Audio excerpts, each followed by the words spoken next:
Some changes to Maine's net energy billing program means starting today, electricity customers could see a slight drop in their bill. Still, some veterans here in Maine say they are really struggling to keep up with their power bills. Now even nonprofits that want to help say they're running out of resources. Here's News Center Maine's Pearl Small.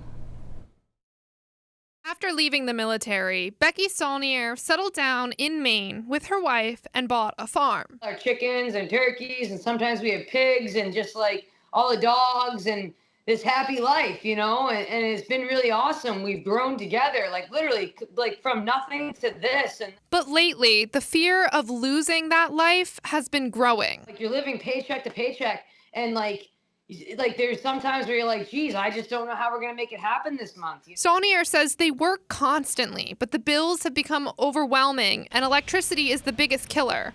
Even with limiting energy usage, she says it comes in at around $600 a month. You know, I have a front row seat here at the desk to see what those rates do to people. Doc Goodwin with the Maine Veterans Project says the #1 reason veterans call the nonprofit is for help with their electric bills. Recently, they allocated $10,000 to help, but it was gone in a flash. To put this in perspective for you, if we dedicated every dime we had in the bank right now to utility bill assistance, I bet we would have 4 months of utility bill assistance, and then we wouldn't exist anymore. According to the Maine Monitor, in a 10-year span, Maine electricity prices grew at the 3rd highest rate in the country.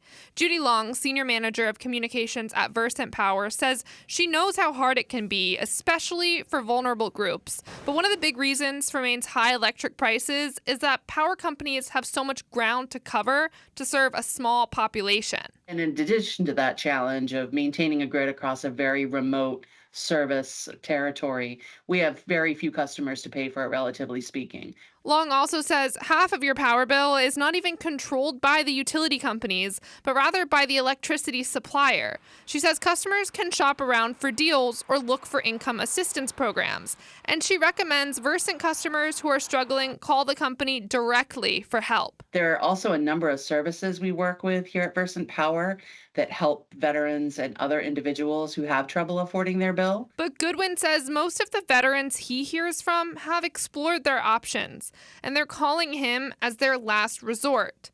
And he wants to see more action. You know, we need people that are willing to stand up and find out why our rates are through the roof and what we're going to do about it to make them more affordable for veterans and every Mainer that has chosen to come to this state. Pearl Small, News Center, Maine. A spokesperson for Central Maine Power also recommended concerned customers reach out directly to them.